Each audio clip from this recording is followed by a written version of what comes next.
The challenge begins. The Grand Lecture Hall of Westridge University was alive with energy. Nearly 200 students sat in the tiered rows, eyes fixated on the front of the massive, high-ceilinged room where Professor James Caldwell prowled like a lion surveying his domain. He was a man of calculated arrogance, a towering figure in academia known for his sharp tongue and sharper intellect. His scathing critiques of political conservatism, traditional values, and so-called right-wing privilege had earned him a devoted following among students who prided themselves on progressive ideals. But today, Caldwell was particularly eager to make an example of someone. His gaze landed on one student seated in the third row, Barron Trump. Tall, composed, and impeccably dressed in a navy blue suit, Barron sat with an air of quiet confidence. He had been enrolled at Westridge for only a few weeks, but already his name carried weight. Some students whispered about him in hushed tones. Was he just another rich kid writing on his family name? A political legacy admission? Or was he truly intelligent? No one could say for certain. What they did know was that Caldwell had been eyeing Barron from day one. Now, standing before the class in his signature tweed jacket and turtleneck, the professor cleared his throat, ensuring all attention was on him. The correlation between economic privilege and the decay of academic standards, he began, pacing dramatically, is nowhere more evident than in the admission of certain individuals whose family connections matter far more than their intellectual capacity. His voice tricked with condescension. He wasn't speaking in general terms. This was a direct attack. Students tensed. Some leaned forward, eager for the inevitable confrontation. Others stole glances at Barron, waiting for a reaction. He gave none. With an air of nonchalance, Barron simply continued taking notes, as if Caldwell's words were nothing more than background noise. The professor's smirk widened.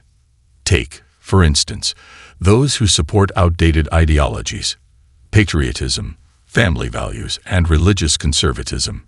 Yet somehow they find themselves at our nation's most prestigious institutions.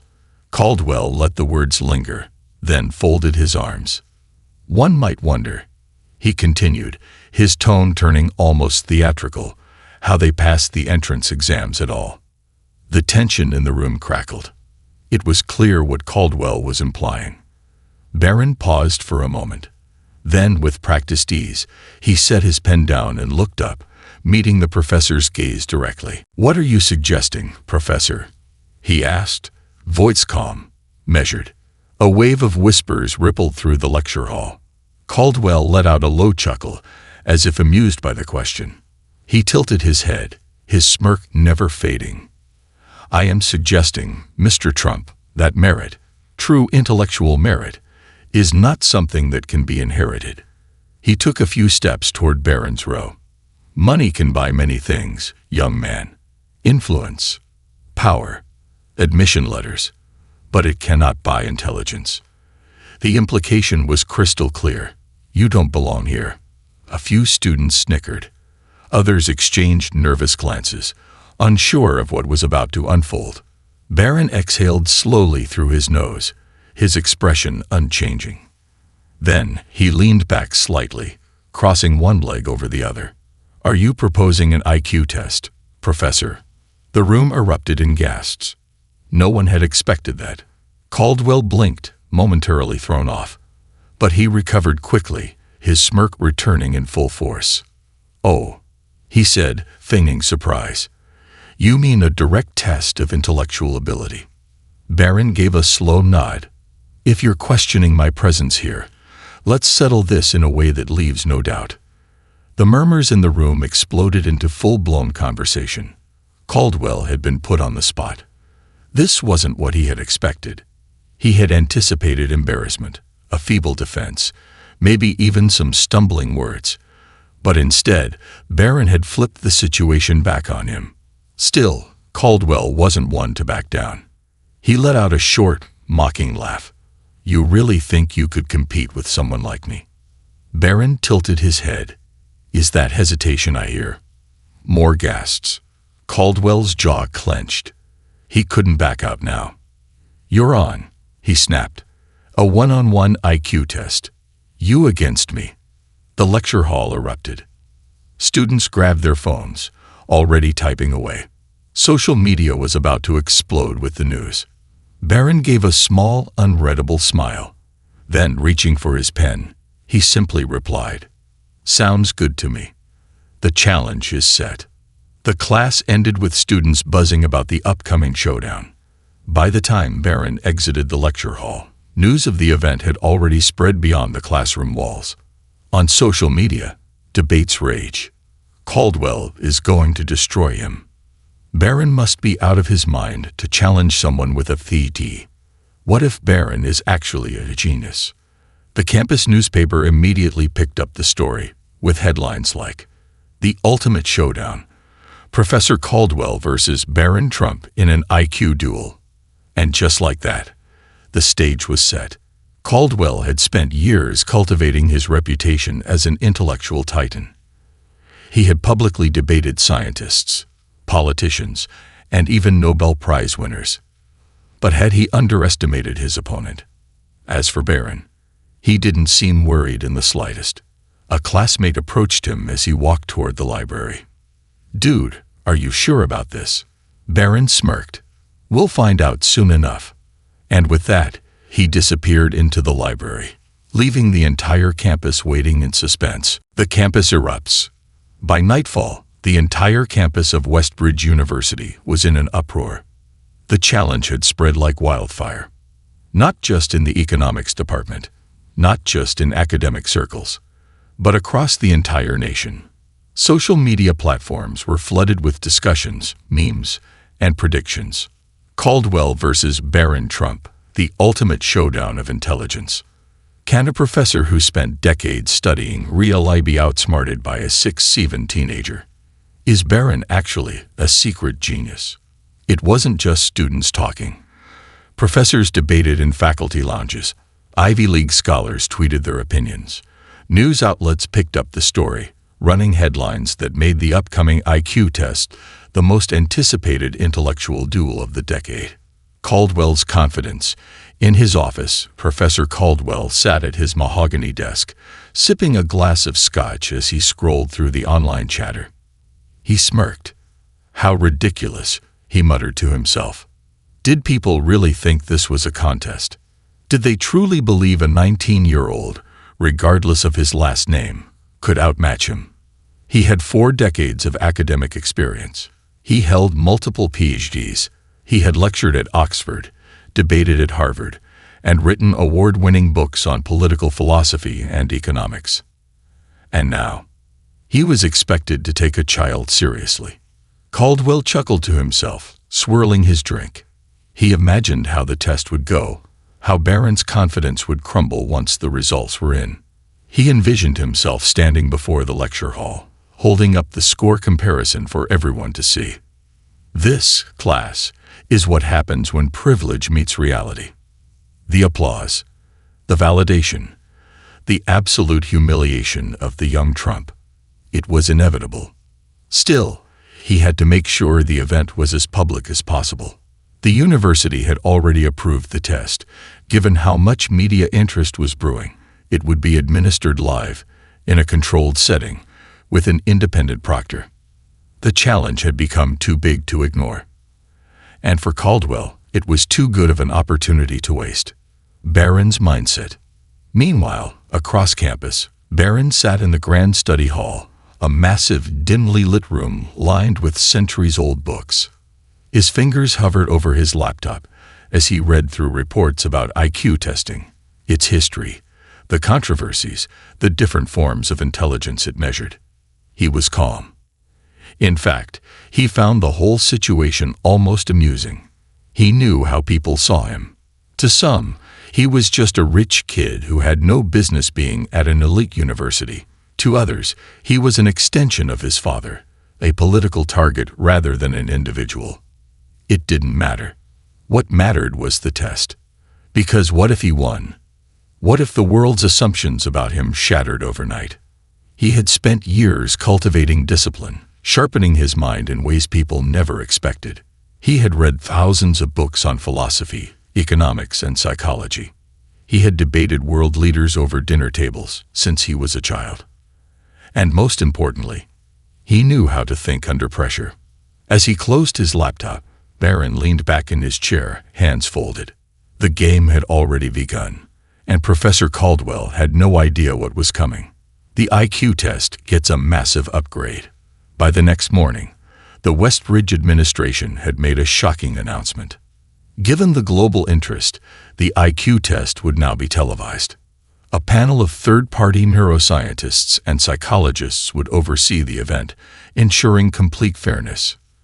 And to make it even more thrilling, the test wouldn't just measure IQ. It would include multiple intelligence categories: logical reasoning, spatial intelligence, verbal proficiency, memory capacity, real-time problem solving. In other words, this wasn't just a basic exam anymore. It was a gauntlet, a battle of minds like nothing ever seen before. The internet exploded. The biggest platforms, Twitter, YouTube, TikTok, were dominated by one question: who's going to win? Behind the scenes, the betting war. While the academic world was preparing for the event, something else was brewing underground. High-profile gamblers and betting sites had started taking wagers on the match. Odds were heavily in favor of Caldwell. At first, Barron was given a 12-to-1 chance of winning, meaning if you bet $100 on him and he won, you'd get $1,200. But then something unexpected happened. Someone, a mysterious anonymous gambler, placed a $5 million bet on Barron Trump. The odds shifted dramatically. Now it was even. The world was no longer sure what to expect. The final face-off. The day of the event arrived. The auditorium, which usually held academic conferences, had been transformed into a high-stakes battleground. News cameras from CNN, Fox, BBC, and even international outlets had filled the back rows. The stage was set with 2 podiums, 2 monitors, and a massive screen displaying live results. At exactly 7:00 p.m., Professor Caldwell walked onto the stage. The audience erupted into cheers and applause. He adjusted his cufflinks, his posture confident, his expression smug. Then, a moment later, Barron Trump entered. The reaction was electrifying. Half the audience clapped. The other half watched in silence, waiting to see if he was about to get humiliated or make history. Barron was calm, focused, unshaken. Caldwell turned toward him and smirked. "Well, Mr. Trump," he said into the microphone, "ready to learn the limits of your intelligence?" Barron turned toward him. He smiled. "Are you?" The audience gasped. And with that, the IQ showdown officially began. The mind games begin. The moment the IQ showdown began, a heavy silence fell over the auditorium. Cameras flashed. Hundreds of thousands of viewers tuned in online. The entire world was watching. At the front of the stage, 2 massive digital timers displayed 0:00, ready to start counting the exact time each challenger took to complete their set of questions. In the center, 2 identical workstations had been set up, each equipped with a state-of-the-art cognitive testing interface, a live results monitor, a sealed envelope containing the test categories. Behind them, a panel of 6 expert neuroscientists, psychologists, and IQ analysts sat on an elevated platform. Their job: to ensure complete fairness and explain the complexity of the questions. This was not some internet clickbait IQ test. This was an official Mensa-certified, multi-tiered intelligence assessment designed to push the limits of human cognition. And at the heart of it, Professor Caldwell and Barron Trump. The first challenge: logical reasoning. Dr. Evelyn Harris, a respected neuroscientist, took the microphone. "For the first test," she said, adjusting her glasses, "you will be given a series of complex logic puzzles, each increasing in difficulty. These will measure your deductive reasoning, your ability to identify patterns, and your overall problem-solving speed." She pressed a button, and the timers activated. 0:01. 0:02. The screens flashed. The first set of logic puzzles appeared. Caldwell. The Professor versus Barron. The mystery. Professor Caldwell cracked his knuckles. This was his domain. His entire career had been built on logical analysis, dissecting economic theories, and deconstructing political rhetoric. As the first question loaded, he smirked. Too easy. With the precision of a seasoned academic, he breezed through the first set of puzzles, solving them in record time. But then, he stole a glance at Barron, and what he saw sent a chill down his spine. Barron wasn't rushing. He wasn't panicking. He was calmly scanning each question, taking his time, studying the patterns before solving them with effortless efficiency. Caldwell's jaw clenched.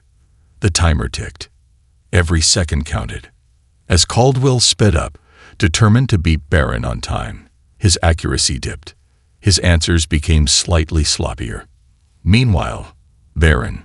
He moved like a grandmaster chess player, not rushing, but making every move count. The unexpected results. After 15 minutes, the test ended. Both competitors put down their tablets. The panelists entered the final scores into the system. Dr. Harris stepped forward. She adjusted her microphone, looking at the audience. "The results are in," she announced. A massive screen behind her flickered, displaying two sets of numbers. Professor Caldwell, 93% accuracy, 7 minutes, 14 seconds. Barron Trump, 100% accuracy, 9 minutes, 47 seconds. The auditorium gasped. Caldwell's face froze. For the first time in his entire career, he had been outperformed, not just by anyone, but by a 19-year-old student. The murmurs in the audience grew louder. Caldwell's ego takes a hit. The professor cleared his throat, trying to mask his frustration. "Well," he said, forcing a smile, "it seems young Trump has a talent for precision." He turned toward Barron. But as anyone who has ever held a real academic position knows, logic puzzles are just the entry level of intelligence testing. Barron simply smiled. "I agree," he said coolly. The audience chuckled. Caldwell's eye twitched. The second challenge, memory mastery. The second test was brutal. This time, contestants were given a series of numbers, words, and abstract images, and had to recall them perfectly after a set period. A challenge designed to test short-term and long-term recall, pattern recognition, and working memory. The rules. The test begins with 50 random data points. Every 10 seconds, another 10 pieces of information are added. The contestants must recite everything from memory at the end. The moment the test began, Caldwell was in his element. He had spent years in academia, digesting massive amounts of complex information and delivering long lectures from memory. He scribbled notes mentally, creating associations, linking words and numbers to historical figures, equations, and economic principles. But then, he looked at Barron, and he saw something terrifying. Barron was doing nothing. He just sat there, staring at the screen. No note-taking, no fidgeting, just pure, focused observation. And then the recall phase began. Professor Caldwell went first. He recited the first 90% of the sequence flawlessly. Then, he hesitated. His mind blanked on the final 5 pieces of information. It was barely noticeable, but the panelists marked it down. Then, it was Barron's turn. He leaned forward and recited every single data point perfectly. All 100. The audience erupted. Caldwell's stomach dropped. For the second time, he had lost. Caldwell's inner panic. The professor forced a laugh, trying to brush it off. "Ah," he said, "a lucky performance, I'm sure." But inside, he felt something he hadn't felt in years. Doubt. His reputation, his career, his very identity was at stake. And now, for the first time ever, he was losing control. The upcoming final test. Real-time problem solving. The final and most difficult test was still ahead. A real-world scenario challenge. A problem so complex, it required both raw intelligence and strategic thinking to solve. This was where Caldwell expected to dominate. He looked over at Barron. The young man simply adjusted his tie.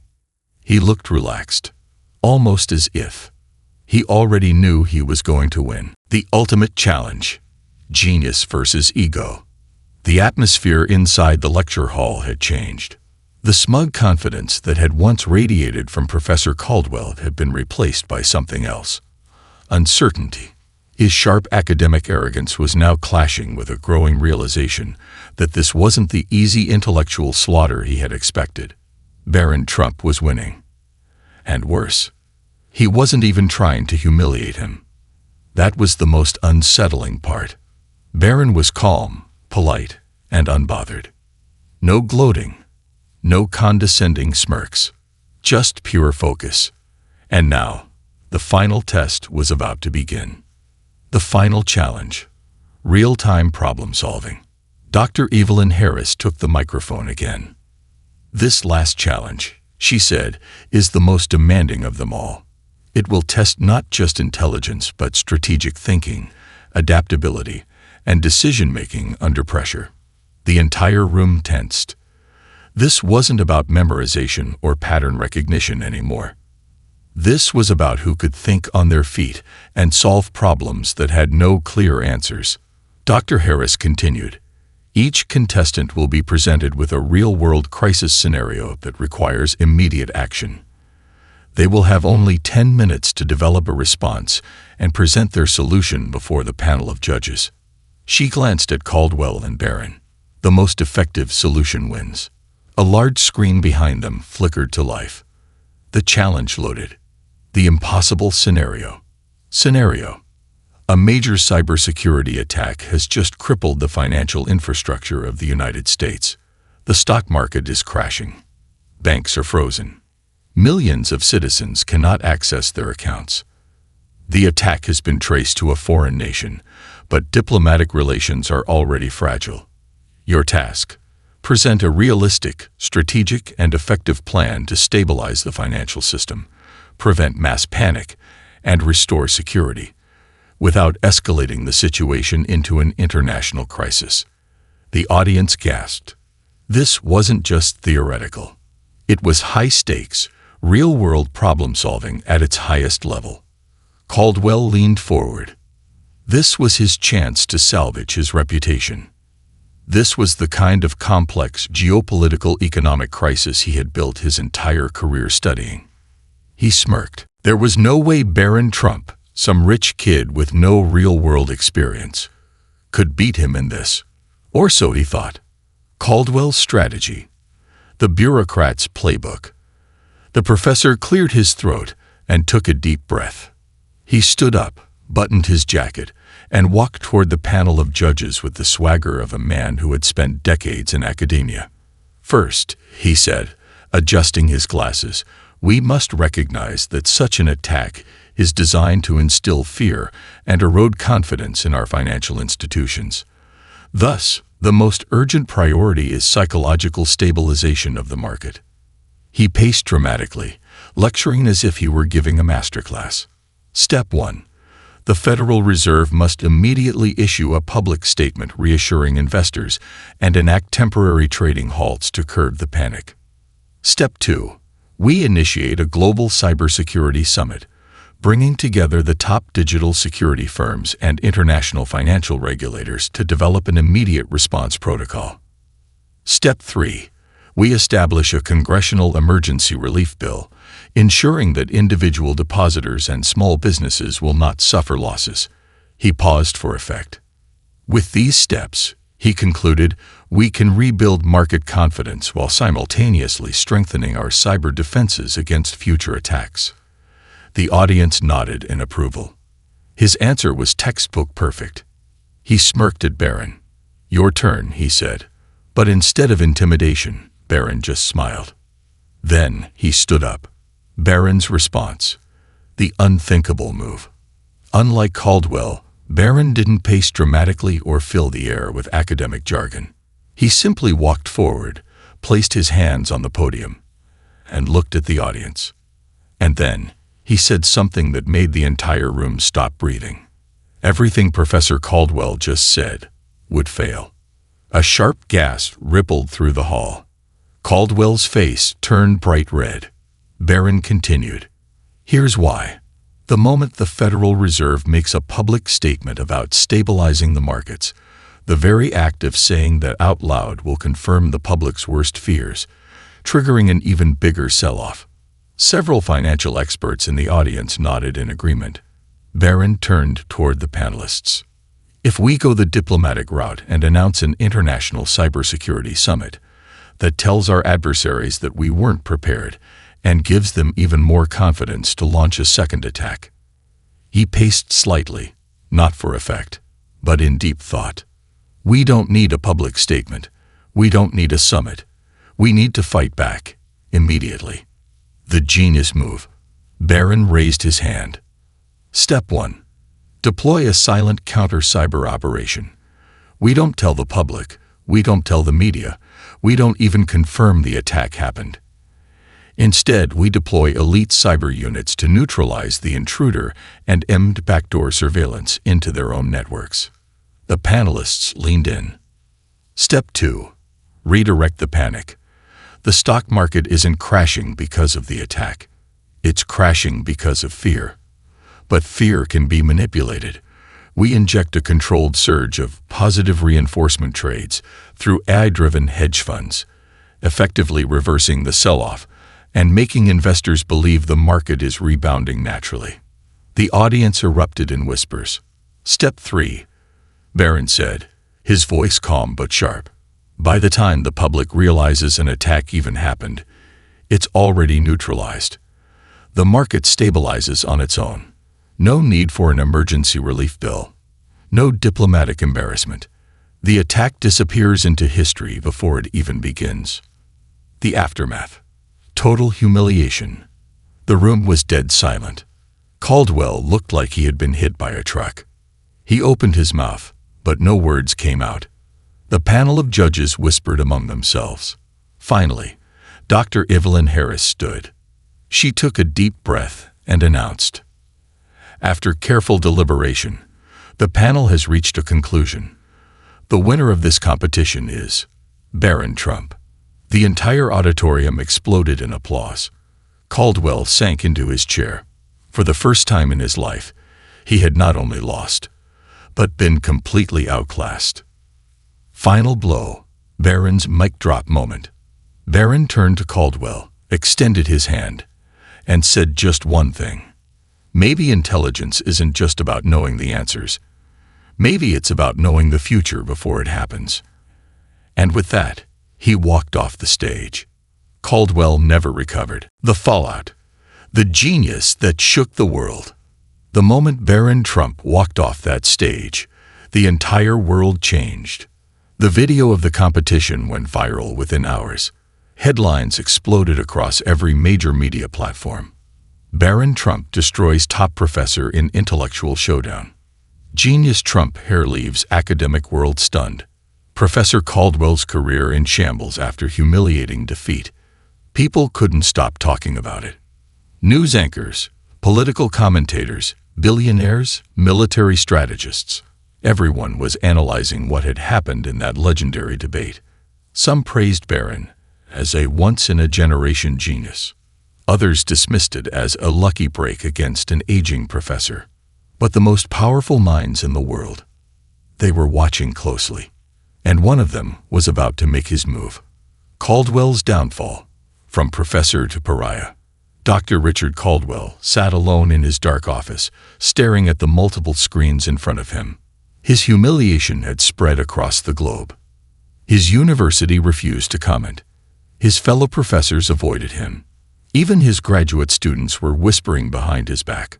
For decades, he had built a reputation as one of the most brilliant minds in economic warfare.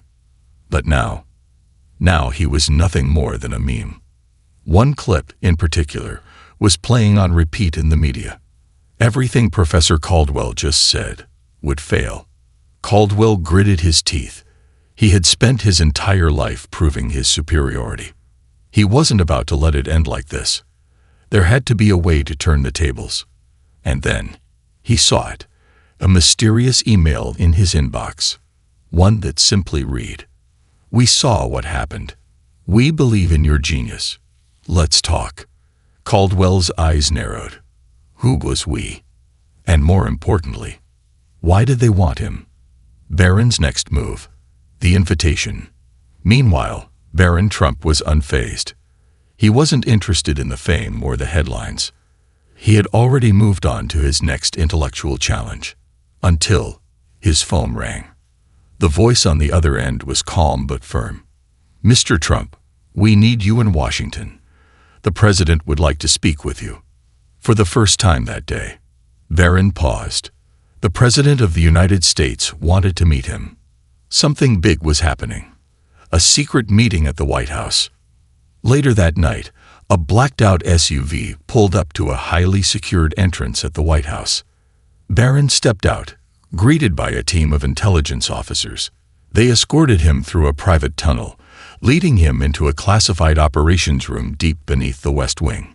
Inside, he was met by the President, the Secretary of Defense, the Director of the CIA, a room full of top military and cyber warfare strategists. The atmosphere was deadly serious. The President leaned forward. "Barron, we need your mind. You've proven that you think differently. And right now, we need different." He pressed a button. A large screen flickered to life, showing a classified global crisis unfolding in real time. A new kind of cyber threat. A financial weapon so powerful that if activated, it could cripple the entire Western economy. The President looked Barron dead in the eye. "We believe there's only one person who can stop this before it begins, and that person is you." Silence. Then, Barron smirked. "Tell me everything." Caldwell's revenge. A dangerous alliance. While Barron was inside the White House, Richard Caldwell was sitting across from a different kind of power. Inside a dimly lit private club, he met with a group of shadowy figures. Men who never appeared on Forbes' billionaires list, but controlled everything. Bankers, oil tycoons, intelligence operatives. One of them leaned forward. "You want your reputation back. You want revenge. Help us bring him down." Caldwell's hand trembled as he held his glass. He had a choice. He could accept his defeat and fade into obscurity. Or he could strike back, with the full force of the most dangerous men in the world behind him. And in that moment, he made his choice. "Tell me what you need." The man across from him smiled. The final war. The genius versus the empire. The world was now in motion. On one side, Barron Trump, a mind so powerful that even the highest levels of government had turned to him for answers. On the other, Professor Caldwell, now aligned with an elite underground force, willing to do whatever it takes to bring Barron down. The battlefield. Not just academia. Not just Wall Street. Not just cyberspace. This was about control of the future itself. A war between intelligence and power. And only one would come out on top. The genius war. The battle for the future. The world had no idea what was about to unfold. Behind closed doors, two of the most brilliant minds on the planet were preparing for a battle unlike anything history had ever seen. On one side, Barron Trump, the young prodigy whose intellect had shaken the entire academic world and drawn the attention of the most powerful leaders on the planet. On the other, Dr. Richard Caldwell, once a respected professor, now a man with nothing to lose, backed by a hidden empire of elites who thrived in the shadows. This wasn't just about pride anymore. This wasn't about revenge. This was about who controlled the future. And there was no room for both of them to exist. The digital battlefield. Barron's plan to outsmart the empire. Inside a secure military facility, Barron Trump stood in front of a team of top intelligence officials. Screens lit up around him, displaying data that only a handful of people in the world had access to. A senior NSA official, General Raymond Carter, looked at Barron with an intense stare. "You're looking at the greatest digital attack the world has ever seen, the general said, his voice grim. He pointed at the flashing red indicators on the screen. Caldwell's new allies, whoever they really are, have launched an invisible war. They've infiltrated stock markets, disrupted global supply chains, and manipulated currency values. It's an economic weapon unlike anything we've ever seen. Barron studied the data. Lines of encrypted code flashed across the monitors. Untraceable hacks, strategic leaks, artificial intelligence models feeding false economic predictions into financial institutions. It was a masterpiece of destruction. And it all had one purpose: collapse the global economy and rebuild it in the image of the elites who Caldwell now served. Barron leaned back, tapping his fingers together. He knew what this was. It wasn't just a cyber attack. It was a war on truth itself. If the world believed the lies, if they trusted the false data, then Caldwell's secret allies wouldn't need to take control by force. The people would willingly hand it over. And Barron Trump, he was the only person standing in their way. Caldwell's gambit. The trap is set. Meanwhile, inside a luxurious penthouse somewhere in Geneva, Switzerland, Richard Caldwell sat at the head of an oak conference table. Across from him sat 5 of the most powerful men in the world. A billionaire banker who controlled trillions in hidden wealth. A media mogul who dictated what the public thought was real. A former intelligence chief who had orchestrated regime changes across the globe. A technology tycoon who had the power to erase identities at will. And a shadowy strategist who had never been photographed, but whose influence reached into every government on Earth. Caldwell smirked as he adjusted his tweed jacket, his confidence returning. "Gentlemen," he said, his voice sharp, "we are about to rewrite history." He activated a screen that displayed the crumbling digital economy, stock markets plunging, entire industries on the verge of collapse. The media was already pushing the narrative they had crafted. "The system is broken," they declared. "A new global financial order is needed." And soon, the world would beg for their solution. But there was one problem. Barron Trump, the young genius, had become a symbol of resistance. As long as he was still in play, the illusion they had carefully crafted was at risk of being shattered. Caldwell turned to the men around him. "Barron Trump has to be neutralized, intellectually, politically, and, if necessary." He let the words hang in the air. The banker nodded. "We have ways of handling such complications." Caldwell smirked. "Then let's begin." The final move. Outthinking the unthinkable. Back in Washington, Barron Trump was 3 steps ahead. He had already anticipated Caldwell's next move. The old professor had always relied on his arrogance. He believed that control of the narrative meant control of reality. But Barron knew better. Reality wasn't what people were told. It was what they experienced. So he was about to change their experience. Working through back channels, Barron launched a counter-operation.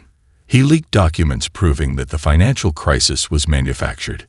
He fed AI-generated misinformation into the same networks Caldwell had been using.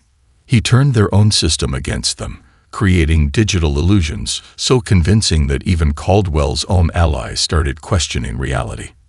And then, he made his final move. Using his direct connection to the White House, Barron secured an emergency global broadcast. It would reach billions across the planet. As the cameras turned on, the world saw Barron Trump standing in front of the U.S. presidential seal. His message was simple. They tried to make you believe the system was broken. They lied to you, but we caught them. And now, the truth belongs to you.